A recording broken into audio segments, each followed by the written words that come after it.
अभी तक आपने जो मेजरमेंट हमने मेजरमेंट, असेसमेंट और इवेल्युएशन तीनों का कॉन्सेप्ट बताया था, तीनों क्या होते हैं और तीनों में क्या अंतर होता है, ये आपने जाना था। अब आगे हम अगले यहाँ से हम चलते हैं। आज जो मेरा टॉपिक है यह है ऑब्जेक्टिव मापन का, असेसमेंट का और इवेल्युएशन। पहली बात तो मापन आप जान गए कि क्या होता है, हमने पिछले वीडियो में डाला है। अब असेसमेंट और इवेल्युएशन, आकलन और मूल्यांकन, इन दोनों का थोड़ा सा उद्देश्य और इसकी आवश्यकता और महत्व समझ लेते हैं। और आज का टॉपिक जो मेरा है वह असेसमेंट और इवेल्युएशन है, आकलन और मूल्यांकन है। तो चलिए थोड़ा सा देखते हैं। क्योंकि आकलन हमने पिछले वीडियो में, इसके पहले भी जो क्लास हमने लिया था उस क्लास में आकलन के बारे में टोटल हमने बताया था और मूल्यांकन भी बताया था। आज थोड़ा सा फिर उसका रिवीजन करते हैं, आकलन क्या है थोड़ा समझाते हुए हम मूल्यांकन की तरफ चलते हैं। तो चलिए, आकलन क्या है। जैसा कि असेसमेंट जो है इसके ऑब्जेक्टिव्स क्या, आकलन का उद्देश्य क्या है, पहले समझते हैं।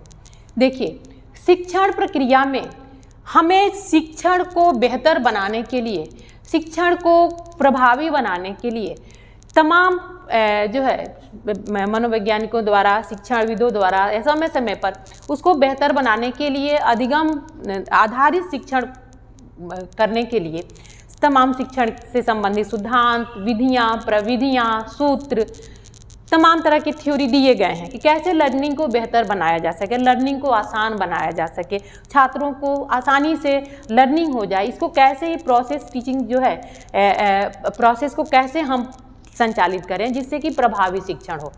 तो यहाँ पे असेसमेंट का मेन काम ही यही है कि यह छात्रों के बारे में, सबसे पहले छात्र के बारे में यह बताता है शिक्षण प्रक्रिया के दौरान छात्र क्या जान रहा है, क्या समझ रहा है, क्या वो समझ पा रहा है, क्या नहीं समझ पा रहा है, उसके नहीं समझ पाने के पीछे कारण क्या, इन सब चीज़ों के बारे में हम आकलन के माध्यम से ही पता करते रहते हैं। यानी शिक्षण प्रक्रिया के दौरान हम छात्रों के ने क्या समझा और क्या उस नहीं समझ पा रहा है, यह हम पता करने के लिए हमारा असेसमेंट चलता रहता है शिक्षण प्रक्रिया में। तो यह सबसे पहली बात छात्रों की जो है उसकी भी योग्यताओं के बारे में बताता है, छात्रों की कमजोरियों के बारे में बताता है, छात्र की समस्या क्या आ रही, शिक्षण में कहाँ आ रही है उनके बारे में हमें बताता है।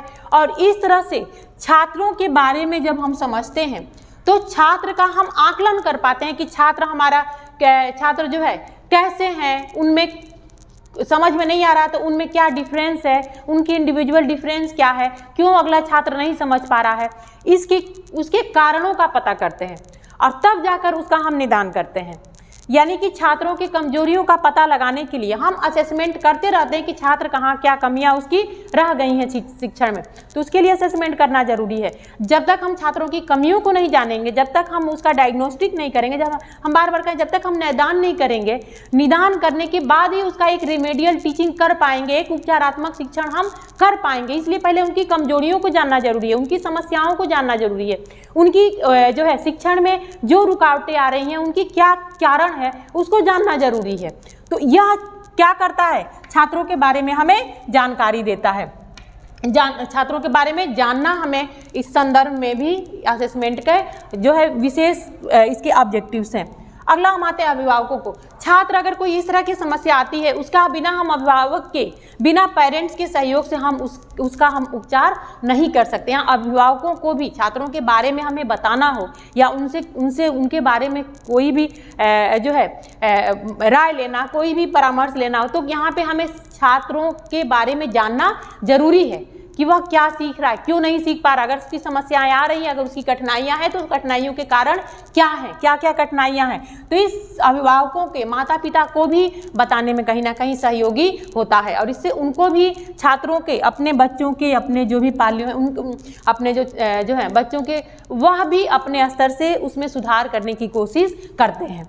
अगला आता है शिक्षक। एक शिक्षक अपने शिक्षण को प्रभावी तभी बनाएगा जब वह शिक्षण प्रक्रिया के बारे में जानेगा कि वहाँ कहाँ मेरी शिक्षण में कमी रही, छात्र नहीं समझ पा रहा है तो वहाँ पे हमें फिर नहीं समझ पा रहा है तो वह अपनी शिक्षण विधियों में परिवर्तन करेगा, अपनी टीचिंग जो स्ट्रेटेजी में परिवर्तन करेगा, उसमें रणनीतियों में परिवर्तन करेगा, उसमें टेक्निक्स में परिवर्तन करेगा, यानी शिक्षण प्रक्रिया में वह परिवर्तन लाएगा। तभी लाएगा जब वह जानेगा कि छात्र की समस्याएं क्या है और उनके अनुकूल वह अपने टीचिंग प्रोसेस में भी परिवर्तन करेगा। यहाँ पे अगला हम आते हैं, ये शिक्षक के लिए ज़रूरी है और इसके साथ ही शिक्षण प्रक्रिया के लिए के साथ ही हमें शिक्षण व्यवस्थाओं के लिए भी जरूरी है कि पाठ्यक्रम क्या होना चाहिए, उसमें संशोधन, कहाँ संशोधन की जरूरत है। या हम असेसमेंट छात्रों के करने के जो है इसीलिए करते हैं कि पाठ्यक्रम में भी या पाठ्य पुस्तकों में कहाँ हमें क्या परिवर्तन करना चाहिए, उनकी कौन कौन से ऐसे विषय वस्तु उसको किस तरह से पाठ्य पुस्तक में डालना चाहिए, इसका हमें तभी हम कर पाएंगे जब हम उसका असेसमेंट कर पाएंगे। इन सब चीज़ों के तब हम कार्यक्रमों में सुधार, यानी उन पाठ्यक्रमों में, उन शिक्षण कार्यक्रमों में उसमें सुधार कर सकते हैं, उसको उसमें अनेक जो है ऐसी चीज़ों का प्रवेश करा पाएंगे जब हम इसके बारे में जानेंगे। इस तरह से असेसमेंट के ये सारे उद्देश्य हो गए। ठीक है, यहाँ तक आपको समझ में असेसमेंट के उद्देश्य क्या है। अब असेसमेंट की आवश्यकता क्या है, इसके इम्पॉर्टेंस, महत्व, नीड्स क्या है। ठीक है, इसके नीड्स क्या है, आवश्यकता एवं महत्व क्या है, तो समझते हैं। अभी हमने कहा हम तभी निदान कर पाएंगे जब छात्रों को असेसमेंट कर पाएंगे। यह छात्रों के नैदानिक पृष्ठभूमि, असेसमेंट होता ही है जो भी हम उनकी कमियों को बारे में जानते हैं या जो विचार विमर्श करते हैं या उनके से जो भी सूचनाएं हम प्राप्त करते हैं, यह क्या है, फीडबैक है। क्या है, पृष्ठपोषण है जो छात्रों के बारे में हमें प्राप्त होता है, हम छात्रों को देते हैं। तो ये नैदानिक एक जो है डायग्नोस्टिक फीडबैक देने का कार्य करता है असेसमेंट, उसमें महत्वपूर्ण होता है। दूसरा, शिक्षक और छात्र दोनों का एक मानक एक स्टैंडर्ड निश्चित करता है कि हाँ छात्रों के लिए क्या मानक होनी चाहिए, इस स्तर का छात्र है उसका क्या मानक हो, यह हम छात्रों के बारे में जानेंगे, असेसमेंट करेंगे तभी कर पाएंगे। तो उसके लिए आवश्यकता है। अधिगम प्रक्रिया को प्रभावी बनाने में हमने बताया भी आपको बार बार, यह छात्रों के ज्ञान का, उन्होंने क्या अचीव किया, क्या उनके व्यवहार में परिवर्तन, उसका भी मूल्यांकन करता है असेसमेंट, यानी उनका भी इवैल्यूएट करता है। और इन सब के आधार पर वह क्लासरूम का या शिक्षण अधिगम प्रक्रिया का एक उचित वातावरण दे पाता है। शिक्षक एक उचित वातावरण देने के लिए भी यह शिक्षण अधिगम प्रक्रिया को कैसे उसमें ऐसा जो है ऐसी परिस्थितियां दी जाए जिससे छात्र प्रभावी अधिगम कर पाए, इसका वातावरण तैयार करने में भी आवश्यक है। ठीक है, ये हो गया असेसमेंट, यानी कि हमारा आकलन की उद्देश्य और आवश्यकता एवं महत्व हो गया। अगला हम आते हैं इवैल्यूएशन, मूल्यांकन करने का क्या उद्देश्य है। हमने बताया मूल्यांकन हमारी शिक्षण प्रणाली में विशेष महत्व रखता है। मूल्यांकन के आधार पे हम छात्रों की कक्षाओं में उन्नति करते हैं, हमने डाला भी है आपको, कक्षा उन्नति करते हैं किसके आधार पे, मूल्यांकन के आधार पे। मूल्यांकन छात्रों के व्यवहार में कितना परिवर्तन हुआ, इसकी जांच हम किससे करते हैं, परीक्षण किससे करते हैं, मूल्यांकन के माध्यम से। मूल्यांकन के टूल्स क्या है, परीक्षण, जो भी विभिन्न परीक्षणों का प्रयोग करते हैं हम।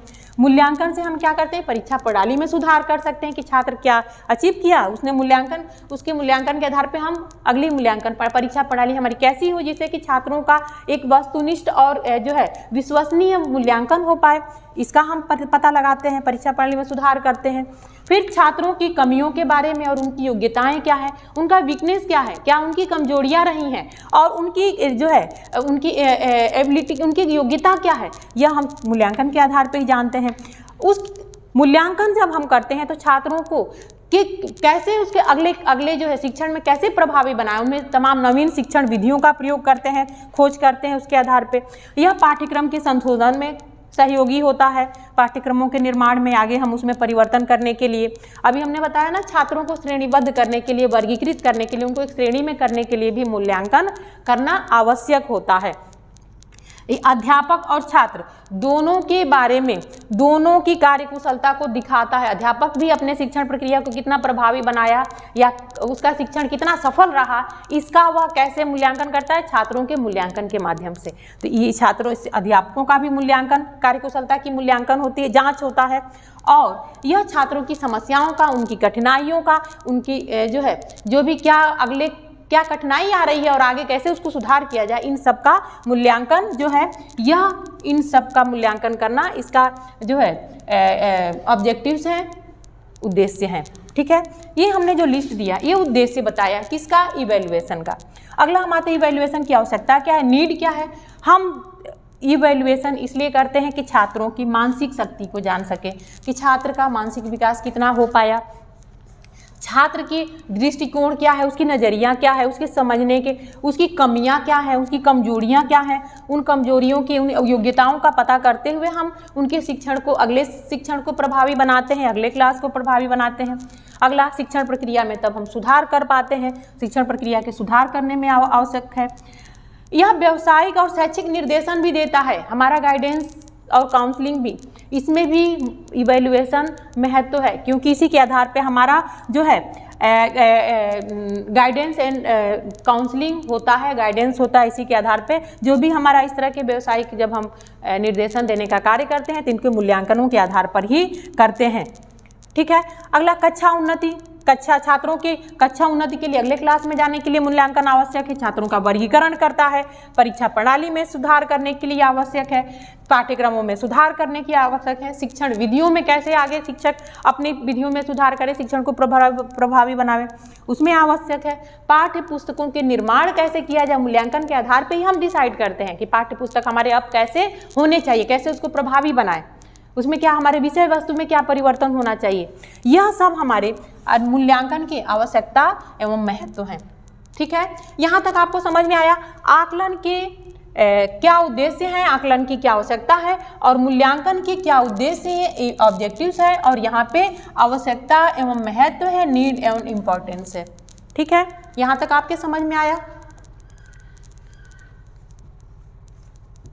अब इसकी थोड़ी सी विशेषताएं हम समझते हैं।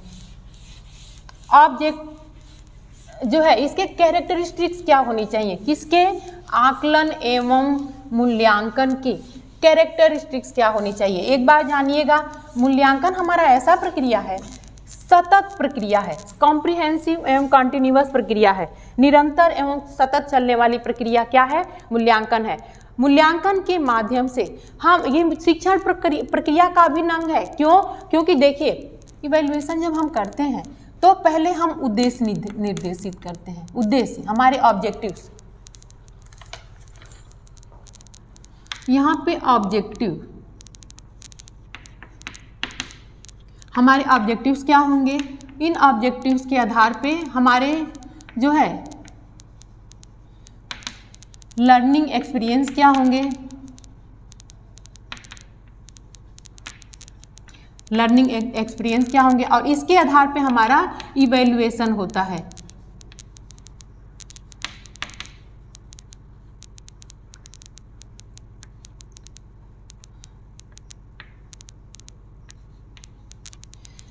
मूल्यांकन, यह उद्देश्य हमारे होते हैं शिक्षण में। उद्देश्यों के आधार पे हम शिक्षण अधिगम कराते हैं, यानी कि अधिगम अनुभव कराते हैं, अधिगम अनुभव, और इसके आधार पे हम फिर मूल्यांकन से अधिगम कितना कर पाया, क्या उसने अनुभव किया, क्या कमियां रही, इसका पता हम मूल्यांकन के माध्यम से लगाते हैं। इस प्रकार से देखिएगा बच्चों, हमारे ऑब्जेक्टिव्स हमने निश्चित किए, उसको कितना हम प्राप्त करिए और छात्र ने कितना अनुभव कर लिया, अधिगम कर लिया, और क्या कमियां रही, इसका हम कैसे पता करते हैं, मूल्यांकन से। तो इस तरह से एक टीचिंग लर्निंग प्रोसेस में ये तीनों प्रक्रिया, इस टीचिंग लर्निंग प्रोसेस में ऑब्जेक्टिव्स जरूरी है और ऑब्जेक्टिव्स के साथ ही इवैल्यूएशन भी जरूरी है, मूल्यांकन भी जरूरी है, जिससे कि हम ये पता कर सके हमारे उद्देश्य कितने अचीव हो पाए। ठीक है, तो यह मूल्यांकन हमारा क्या है, मूल्यांकन के शिक्षण की जो ही प्रक्रिया है, इन सब का है, मूल्यांकन एक भाग है, शिक्षण प्रक्रिया का एक भाग है जो शिक्षण में आवश्यक है मूल्यांकन का करना। ठीक है, अब इसके कैरेक्टरिस्टिक्स क्या हो सकते हैं, इसकी विशेषताएं क्या हो सकती हैं, क्या मूल्यांकन, असेसमेंट एंड इवैल्यूएशन की क्या कैरेक्टरिस्टिक्स होते हैं। पहली बात, यह वैध होनी चाहिए, पहला क्या है, वैधता होनी चाहिए, वैलिडिटी होनी चाहिए।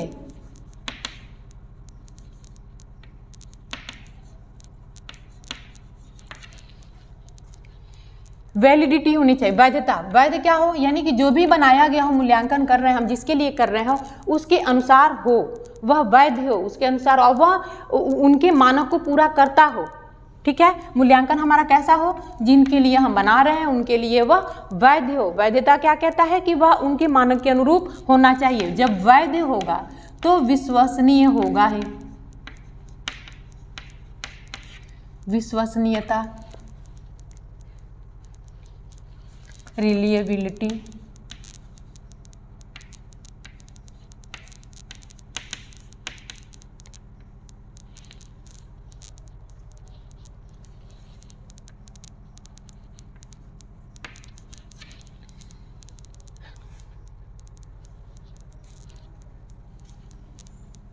लिटी होनी चाहिए, रिलायबिलिटी होगी ही, विश्वसनीयता होगा ही। अगर विश्वसनीय होगा तो उसमें वस्तुनिष्ठता के भी गुण रहेंगे। वस्तुनिष्ठता मतलब कि ऑब्जेक्टिविटी,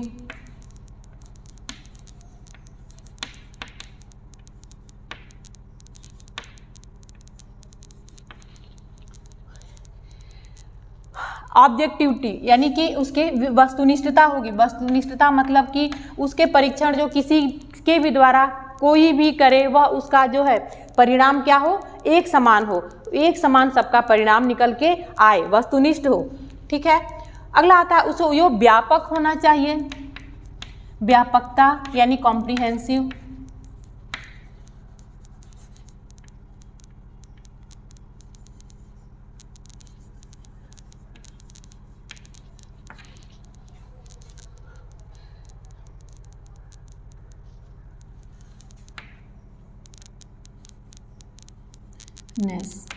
कॉम्प्रिहेंसिवनेस, और उसके साथ ही विभेदीकरण होनी चाहिए। विभेदीकरण यानी कि अभी हमने कहा कि जो विभेद कर सके, जो वर्गीकृत कर सके, जो उनमें अंतर कर सके, डिस्क्रिमिनेशन,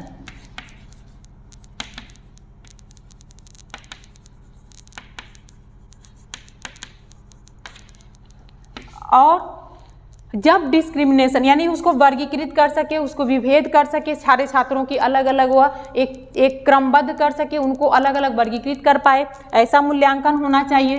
और इसके साथ ही तब वह उसका उचित प्रशासन और अंकन भी होना चाहिए। उचित प्रशासन एवं अंकन,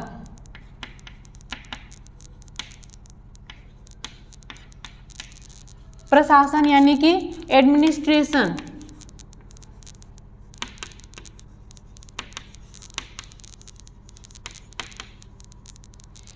एडमिनिस्ट्रेशन एंड स्कोरिंग,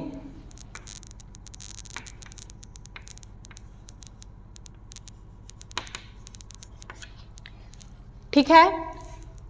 तो यहाँ पे आप समझिएगा ये जो कैरेक्टरिस्टिक्स है, ये कैरेक्टरिस्टिक्स असेसमेंट और इवैल्यूएशन दोनों के लिए जरूरी है।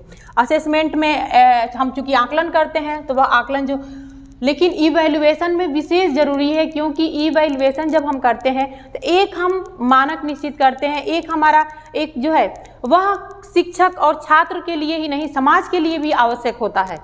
ठीक है, वह विद्यालय प्रशासन के लिए भी आवश्यक है, तो यानी पूरे समाज को देखते हो तो इसकी जिम्मेदारी हमारी ज़्यादा होती है। और इसमें जो है वैधता होनी चाहिए, वैलिडिटी होनी चाहिए, विश्वसनीय होनी चाहिए, जो भी बनाया गया उसके मानक के अनुरूप हो, वह विश्वसनीय हो, सही हो, उसकी वस्तुनिष्ठ हो, यानी सबके अनुसार वह एक ही परिणाम निकल के आए। उसकी व्यापकता यानी सभी पक्षों का, वह व्यापकता मतलब कि सभी पक्षों का, यहाँ ज्ञान हो गया, बोध हो गया एवं क्रियात्मक यानी कि हमारा कॉग्निटिव जो है अंडरस्टैंडिंग लेवल, अफेक्टिव और साइकोमोटर, ये तीनों पक्षों के जिसमें हो, और सारे पक्षों का ज्ञानात्मक, बोधात्मक, क्रियात्मक, सारे पक्षों का, भावात्मक, सभी पक्षों का उसमें परिणाम निकल कर आता हो, व्यापक हो, विभेदीकरण करने में सहयोगी हो, और उसका एडमिनिस्ट्रेशन एवं स्कोरिंग सही एक्यूरेट किया गया हो, सही हो। यह इसके कैरेक्टरिस्टिक्स हो गए किसके, इवैल्यूएशन के। किसके, इवैल्यूएशन के। यहाँ तक आपके समझ में आया होगा।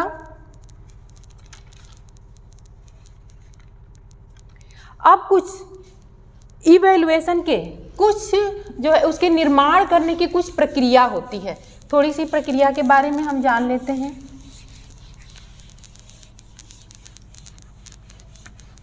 आज का जो टॉपिक आपका है इवैल्यूएशन, बहुत इंपॉर्टेंट टॉपिक है बच्चों, एक वेरी वेरी इंपॉर्टेंट है। मैं बार बार कहती हूँ इंपॉर्टेंट टॉपिक है, लेकिन ये वाला टॉपिक जो है वो सारे बच्चों के लिए इंपॉर्टेंट है और हमेशा एग्जाम में पूछता रहता है। अब प्रोसेस ऑफ इवैल्यूएशन,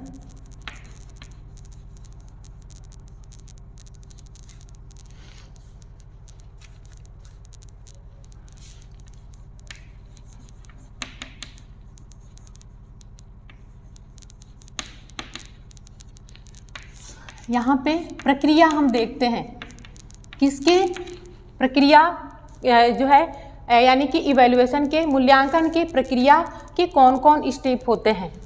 सबसे पहले हम मूल्यांकन के उद्देश्यों का चयन करते हैं।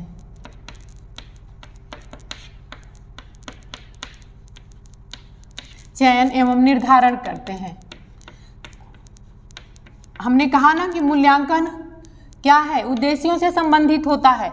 ये उद्देश्य परक उद्देश्य जो हम निश्चित करते हैं, तो मूल्यांकन में हमारे उद्देश्य क्या है, किसके लिए हम मूल्यांकन कर रहे हैं, उसके पीछे हमारे ऑब्जेक्टिव्स क्या हैं, यह पहले निश्चित करना जरूरी होता है। फिर उन उद्देश्यों के आपका विश्लेषण करते हैं। उद्देश्यों का विश्लेषण एनालिसिस करते हैं कि उद्देश्य कहाँ तक पूरा कर पा रहे हैं। उद्देश्यों का विश्लेषण हमने यहाँ पे ऊपर लिख दिया है, इसलिए नीचे नहीं लिखा है। फिर उसमें मूल्यांकन की प्रविधि का निश्चित करते हैं।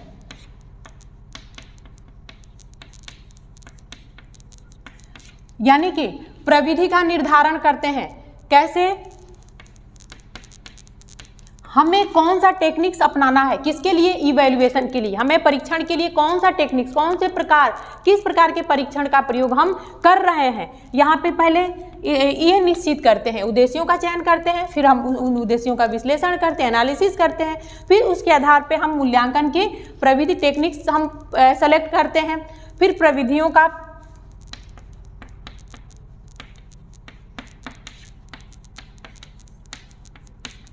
प्रयोग एवं परिणाम देखते हैं।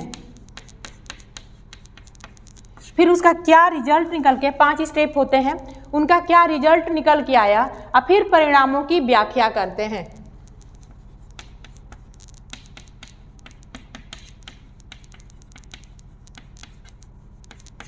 यानी इसका यह सामान्यीकरण करते हैं, यानी लागू करते हैं। किस पे, शिक्षण अधिगम प्रक्रिया। अब इस तरह से हमारे 5 स्टेप हो गए। पहले हम ऑब्जेक्टिव सेलेक्ट करते हैं, उसका निर्धारण करते हैं, फिर एनालिसिस ऑफ ऑब्जेक्टिव्स का, उन उद्देश्यों का हम एनालिसिस करते हैं, फिर क्या करते हैं, उनके टेक्निक्स का सेलेक्ट करते हैं, सेलेक्ट ऑफ टेक्निक्स किसके लिए, इवैल्यूएशन के लिए। फिर उसके कौन से तरीके हमें अपनाना है, कौन सी प्रविधि हमें लेना है, फिर उन प्रविधियों का प्रयोग करते हैं और उसका परिणाम निकालते हैं, उसका रिजल्ट हम प्राप्त करते हैं, और उन रिजल्टों के आधार पे हम परिणामों की व्याख्या करके फिर सामान्यीकरण करते हैं। तब जाकर उन मूल्यांकन का शैक्षिक प्रक्रिया पर हम लागू करते हैं। यानी उन लक्ष्यों और शैक्षिक प्रक्रिया में हम संशोधन करते हैं। इस प्रकार से ये स्टेप हो गए। क्या है, स्टेप्स हैं किसके, इवैल्यूएशन के, प्रक्रिया के स्टेप्स हैं। ठीक है, ये 5 स्टेप हमने आपको बताया है। यहाँ तक आपको समझ में आ गया होगा। अब अगला, हम आज के लिए इतना ही। अगला क्लास हम नेक्स्ट जो है, इसके आगे की जो है क्लास हम अगले वीडियो में मिलते हैं। Thank you.